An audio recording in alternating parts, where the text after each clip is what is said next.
They're gonna outpace whatever fees dramatically in most cases. If you have an employer that's putting 3, 4, 5, 6%, tax benefits now, tax deferred, and then you're gonna get taxed on the back end. Roth is a little bit to the opposite. No tax benefits now, tax deferred, no taxes when it comes out, generally speaking on the Roth. For those of you who've been familiar with the channel, you know my 401k has been one of the greatest contributors to me breaching well past the 6-figure mark in my net worth in recent years. That having been said, my goal in this video is to help give you the tactics, strategies, and details for you to make the 401k one of your greatest assets along your financial journey to independence. And I want to do that by dispelling a lot of the misconceptions and the myths or misunderstandings of the 401k, but most importantly, giving you a little bit of a play-by-play of what you need to consider and what you need the order of operations when developing the ideal 401k for yourself. So whether you're closer to your retirement years and you just want to make sure that you're on track with the 401k or that you have it set up properly, or you're like myself and you're in those earlier phases of your career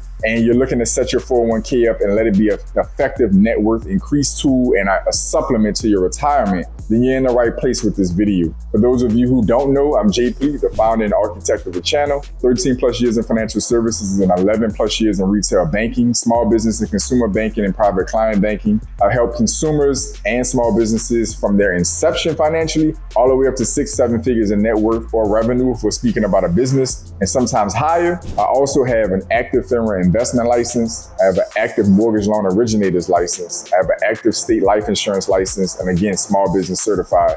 So you're getting this from somebody with professional expertise, as well as somebody who's taken their own net worth from -5 figures to plus 6 figures in less than 10 years, as well as taking my FICO scores from sub 500 all the way to plus 800 in the same window of time. So I have a lot of hands-on real world experience, no inheritance, no life insurance settlements, none of that. This is somebody that did it out of the mud themselves. And I want to pass that knowledge and that wisdom along to you along the way. So when it comes to some of the biggest misconceptions about the 401k or some of the things that I wish people knew more about, which is a poll I ran on my channel, we have a few options. There's the potential growth, there's the fees that are involved, the tax benefits, how early you should start the journey. And I also want to go over some of the benefits of the 401ks. I want to go over a little bit of the differences between traditional and Roth 401ks. And then I want to dive into the order of operation and the things you need to focus on in designing the ideal 401k. So when it comes to the potential for growth, your contributing factors to the growth of your 401k are three-pronged. It's going to be your contributions, your employer contributions, and market growth. So you're getting that 401k fed from 3 different angles. And it's a beautiful thing because 2 out of those 3, you're not necessarily directly doing the work for, especially 1 out of those 3, which is going to be market gains. Now, when it comes to your employer contributions, you do have to still continue to work at that company to get that benefit or that perk, but you're not necessarily contributing money out of your pocket per se to do it. It's an additional part of your compensation. So when it comes to potential growth, you have 3 avenues that you're feeding your 401k, and there's not a lot of assets out there that you can get such easy access to, like a 401k, generally speaking, and get it fed from 3 strong sources like you can with the 401k. Fees involved. 401ks tend to have management fees, expense ratio fees. These are going to be, semi-negligible fees that are just a part of doing business, being managed by whatever brokerage or firm that is going to custodian that's going to be managing that 401k. So they're going to get their cut like anybody's going to do. And many people have griped about this because it's a nominal fee to the naked eye. Many times you're looking at maybe 0.35% or 0.035% or 0.005 or some obscure number like that. But it does add up to be a significant portion of your 401k over time. A 7-figure portfolio can pay 6 figures in fees over time, as that pot grows. I've covered in a previous video why I'm not bothered by that at all. And the reason for that, 2 major reasons for that. Number 1 is your employer contributions are going to outpace that dramatically. They're going to outpace whatever fees dramatically in most cases. If you have an employer that's putting 3, 4, 5, 6% match on your 401k, it's going to run circles around the growth that you're going to get out of that 401k versus what you're going to lose out on in fees. So it's no excuse to not get into the 401k because you would need to be an exceptionally elite investor to get better returns and compensate for the contributions that you're getting in the 401k by going out and investing on your own. The next reason that I don't mind those fees is because they're only going to be beneficial to that custodian or that broker or that firm if that pot is growing. So there's incentive for them to manage that money relatively well. It doesn't mean they're going to be flawless at it at all times, but it is one less thing that you have to worry about picking all of your individual investments and like managing it every step of the way. You have somebody and an entity and a lot of technology and smart people behind making sure that that pot is growing consistently, because that's where they're making their money. They can't make 5 and 6 figures in fees off you if they don't grow your pot to 6 and 7 figures. So I love the fact that that fee is incentive based, essentially. It's not a flat fee that they're gonna get no matter how bad my portfolio performs. If my pot is shrinking, their earnings are shrinking with it. So for those two reasons, I don't have a problem with the fees, and a lot of people that criticize it, I don't think take those two things into account. Tax benefits. Tax benefits are gonna get into some of the differentiating factors between traditional and Roth 401ks. General overview in that department is gonna be traditional means that this is gonna give you usually some kind of pre-tax benefit. That's money that has not been taxed, that hasn't hit your pockets yet, that's going to fund that 401k. You're gonna get the tax benefits the year of if you decide to exercise it. And then you typically are gonna pay standard taxes or whatever those taxes look like on the back end when it comes out. So it's tax benefits now, tax deferred, and then you're gonna get taxed on the back end. Roth is a little bit to the opposite. No tax benefits now, tax deferred, no taxes when it comes out, generally speaking on the Roth. So the tax benefits can be great either way. You have to look at your own particular situation to determine which is going to be best for you, and we'll get into that a little bit more on the back end of the video when we start designing your 401k. All right, how early should you start? Yesterday, and ideally the day before yesterday, but at the end of the day you need to start ASAP. Time is the biggest contributing factor to any investment success. How soon can you get it started, and how long can you get the growth or invested time in that asset is going to be the biggest single component. So if you want the maximum 401k, starting at 25, 30, 35 is a hell of a lot better than starting at 45 or 50. Doesn't mean don't start at 45 or 50, but it does mean that somebody starting at 25, 30, 35 years old is gonna have a hell of a head start when it comes to the growth potential and the maximum potential of that 401k. So that's kind of just covering my poll that I ran on the channel around misconceptions or something that we wish more people knew about 401ks and other retirement plans. When we start talking about some of the distinctive benefits and feature traits of the 401k, it's employer sponsored, tax deferred contributions. It's an investment account, of course, it has an employer match, has tax benefits, and there's specific withdrawal circumstances around it. It's not money that you can just tap into and run off with. There's also loan features available that can be a great emergency support situation because it's very cheap. It doesn't require you to have credit to access it, and the repayment is very simple and straightforward. It also can be a great tool of leverage to have access to that loan. You can take that money out on a loan on a very low interest rate, again, without credit requirements, get it relatively quick and deploy it into other investment vehicles. That's something I'm actually a proponent of when it comes to getting creative with these financial tools. So to get back into the traditional versus Roth 401k a little bit deeper, tax advantages of traditional 401ks. Contributions are made with pre-tax dollars, reducing your current taxable income. Investment earnings grow tax deferred. Tax treatment of withdrawals from the traditional 401k. Withdrawals in retirement are taxed on ordinary income. So this is a matter of, am I gonna focus on the tax benefits now while I'm making what I perceive generally to be a higher salary in my working years and deal with the tax burden on the back end when I expect to be making less money, which you have to decide, do you want to be making less money in retirement? It's a good question to ask yourself, but that's how the traditional is going to work. It's good for individuals who want to lower their current tax bill and those who anticipate being in a lower tax bracket during retirement. Got to ask yourself that question. Roth 401k tax advantages. Contributions are made with after-tax dollars. There is no immediate tax benefit. Qualified withdrawals in retirement after age 59 and a half, after a 5-year holding period, are tax-free. So those two go in together. It's and, not or. Tax treatment on withdrawals. Qualified withdrawals, including investment earnings, are tax-free. Big deal. Big deal. Especially if you believe taxes are going to be higher later on down the line, and or you're gonna have a higher income in your retirement years. Good for individuals who expect to be in a higher tax bracket during retirement and those who want tax-free income in retirement. So that kind of gives you a general overview of the traditional versus Roth option on your 401k. You can get a lot more in the weeds on that. There's a lot of other strategies to consider in that, but that's a general overview to keep things simple in this video. The next thing we want to look at, how do you build an effective 401k plan? How do you build a 401k that can withstand the test of time, maximize its growth potential, and be a true supplement to your retirement, and or be a great net worth enhancer that can allow you to play in other asset classes as you go through your financial journey? Enroll and understand your plan. Join your 401k. It might seem obvious, but you can't benefit if you don't participate. Don't delay enrollment. Enroll as soon as you're eligible.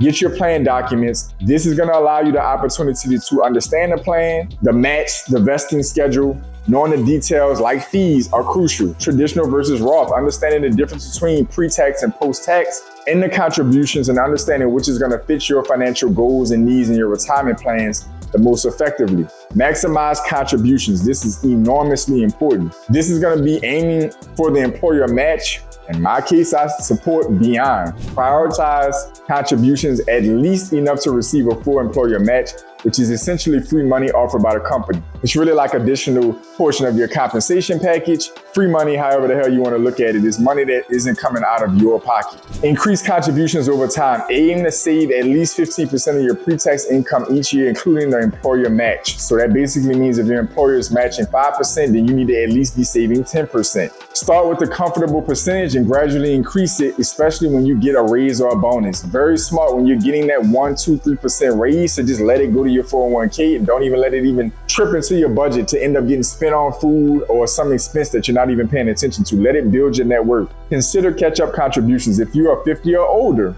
take advantage of the additional catch-up contributions allowed by the IRS to boost your savings. Stay informed about limits. Keep track of annual IRS contribution limits and adjust your contributions accordingly. At the time of this recording, I believe it's $24,500 on a standard basis and a little over $30,000 if you're 50 plus on catch-up contributions.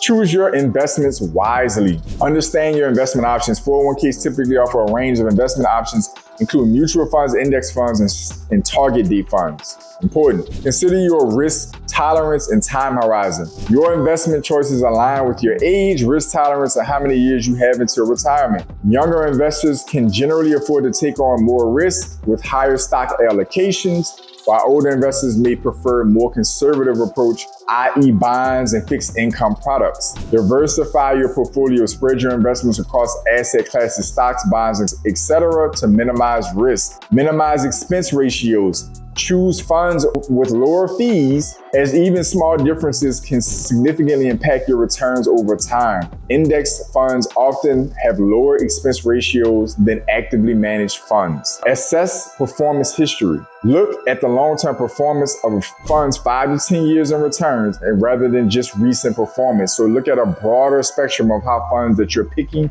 perform. Now, it's important to understand that a lot of times you don't have as much flexibility to pick what you're investing in with 401ks. They're making it sound a little flexible, or like you got a ton of options to choose from. A lot of times your company is gonna choose this for you or give you like a templated version. You're not gonna have the individual selective features or like the selective capacity that this is kind of making it sound like, but we're gonna run with it. Target date funds for simpler approach. Consider target date funds which automatically adjust their asset allocations as you approach your retirement years. Very important. Manage your 401k proactively. Review and rebalance periodically. Check your investment mix annually to ensure it still aligns with your goals and your risk tolerance. This is very important, and I would argue semi-annual would be a bit more applicable in the fast-moving environment we have today. Keep track of your 401ks, or 401k or 401ks rather. If your job changes, be sure to keep track of your 401k or consider rolling them over into a new employer's plan or a separate IRA. So basically, to break this down, you can take your 401k from your previous employer many times and roll it into the new 401k at your new employer, which I highly recommend either this, or you can roll it into an IRA at a financial institution or a separate brokerage or investment firm that you have a personal banking relationship or investment relationship with. The difference is going to be I can continue to stay focused on the 401k strategy itself and roll that plan over continuously as I switch jobs over the years, or I can roll it into an individual investment plan that can get customized by a financial advisor at my institution. That's kind of the difference there. Seek professional advice is the next and last major pillar to consider with making or designing the best 401k plan for yourself. Consult a financial advisor. If you are unsure about choosing investments or managing your 401k, consider seeking advice from a financial advisor. They can help you create a personalized plan and navigate your investments. So I agree with that as well. This is not one of those arenas where you want to try to be Captain America. I don't recommend it. You can be very hands-on and involved, but you definitely want to have skilled, trained eyes overlooking the design of this plan and the maximization of this plan. Make sure you're staying as steady in your working years as you possibly can, because that's what's feeding your 401k. If you do leave your job, do not let it sit for months and years at a previous employer. I've talked about this in a previous video. There are trillions of dollars in unaccounted for 401ks where people have left them behind. It is absolutely insane to think, but there are billions to trillions of dollars in 401ks left behind because people don't even realize that the money was left there. They didn't know that they were contributing to it, or they didn't know that they can take it with them when they left. Don't be that person. The next thing I'm going to tell you is maximize your contributions. Other than home ownership, 401ks are the next major financial vehicle that most people rely on in retirement. And that's because both options are relative autopilot. You paying off your home and gaining equity on your home are two things that are relatively automatic for you as you just pay your bills and keep a roof over your head. And your 401k is very similar. Once you set it up, you want to make sure that you set a healthy contribution level. And a lot of the 401k, platforms will allow you to just automatically increase on an annual basis. It's a set it and forget it strategy when it comes to the contribution component. So this is the second most common retirement or supplemental retirement vehicle out there, or net worth contribution out there, or asset out there. Most people either have paid off homes, and that's the biggest part or one of the biggest parts of their retirement plan. The 401k is the next private major part to your retirement and or your net worth. So don't take it for granted. It's a phenomenal vehicle despite the criticisms. Most of us don't take individual action consistently enough and effectively enough to outperform a long-standing, well-put-together 401k. That I can assure you. The statistics are out there demonstrating where people stand when it comes to the 401k, and they come out a lot better when they're consistent with it than people who just, I'm gonna go out and invest on my own and try to circumvent the 401k, or I got a better vehicle I can take than the 401k. I assure you, 9 out of 10 times you're gonna work most of your career in corporate America or some kind of W-2 worker, or a significant chunk of it. Why not exercise a plan that's gonna have multiple streams of income poured into it, or growth potential going into it, and has great tax benefits and can be leveraged into other asset classes if you wanna be creative, if you wanna be more proactive and go out there and expound on your wealth. But the 401k literally cannot be overstated as a tremendous financial vehicle in your working career to contribute to your overall financial independence and financial security. So do not take it for granted. I want you to comment down below and let me know, do you use your 401k, or in the sense of, do you contribute to it? Do you have one set up and contribute to it on a regular basis? How has it been working out for you? Have you made any mistakes when it comes to the 401k? What other assets do you feel like are more effective or efficient than the 401k if you're not a proponent of it? Comment down below and let's keep the conversation going so we can all broaden our understanding and continue to build towards the common goal that we all have, which is financial independence and financial security. So comment down below, leave your thoughts down below. Other than that, to all my pioneers, welcome back. To my new viewers, welcome in. I want each of you to like, comment, share, subscribe, support the channel so the channel can continue to support you. Drop in the description down below. You can tie in with me on Instagram as I'm slowly building out and expanding the community on Instagram so we can continue to connect with each other, share ideas, share experiences, and share motivations as we continue to customize our blueprint for prosperity. Other than that, I want you to get in the description box down below as well so you can work with me one-to-one. You want to curate it, hands-on guidance, mentorship, coaching from somebody with well over a decade of experience, as well as personal experience and going from horrible financial circumstances to really solid financial circumstances and growing, get in the description down below. There's a link that will show you a curated list of the areas that I specialize in, that I could assist you,